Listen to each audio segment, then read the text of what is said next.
playing games with shuttlecocks for millennia. In the mid-19th century, the British codified a game they called badminton, in which players hit a shuttlecock back and forth over a net. Made of feathers and cork, the shuttlecock predates the badminton game by thousands of years. Many people are familiar with the widely popular plastic shuttlecocks used for badminton games in backyards everywhere. But serious players use the original feathered shuttlecock. This facility uses duck feathers to build their shuttlecocks. Once delivered, workers start by aligning them with the feather side up and storing them in cups in preparation for the next phase of production. Having the feathers aligned makes it easier for a worker to feed them one by one into a specialized sorting machine. This device has 26 different sensors that measure the parameters of each feather. The feathers must be a specific size and have a precise angle to them. The machine sorts feathers of the same size and angle into different bins. Sometimes the sensors are unable to measure certain feathers, and they fall into a separate bin. A worker uses a specially calibrated chart to measure these feathers by hand. The tips of these shuttlecocks are made of cork and synthetic foam covered with white leather.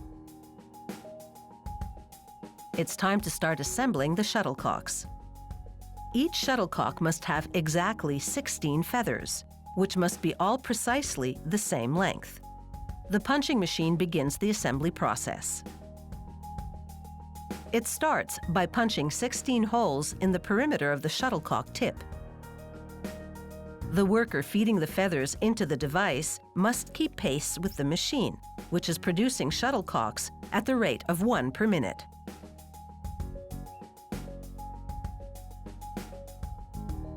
A worker uses flat-nose pliers to carefully adjust the angle of each feather. She then places the shuttlecocks inside a miniature wind tunnel to see if they're properly balanced. On some shuttlecocks, each feather might have a slightly different angle to maximize balance. Once the angle of the feathers has been adjusted, they're transferred to a machine engineered to apply a bead of glue around the interior perimeter of the shuttlecock tip. This helps fix the stems of the feathers in place. To further stabilize the feathers, workers place them in a specialized sewing machine that binds them securely together with 2 rows of thread. The threads stitch each feather to the next. This process strengthens the shuttlecocks, helping them maintain their shape even when they're getting slammed back and forth over a net.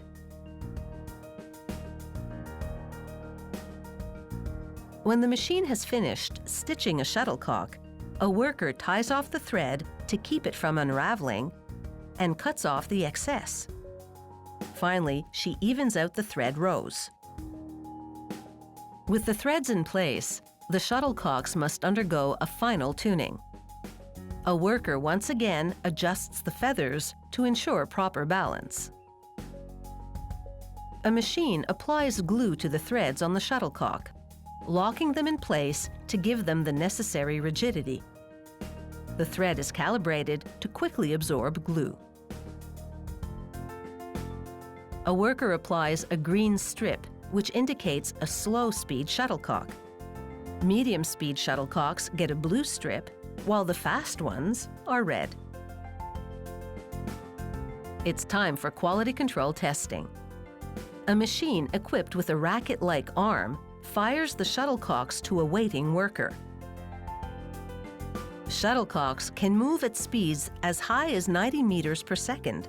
That's twice as fast as a pitcher can throw a baseball. Once the shuttlecocks have passed the quality control test, a worker inserts 12 at a time into long cardboard tubes, similar to those used to hold tennis balls. With its 16 feathers, It's no wonder the Shuttlecock is also known as a birdie.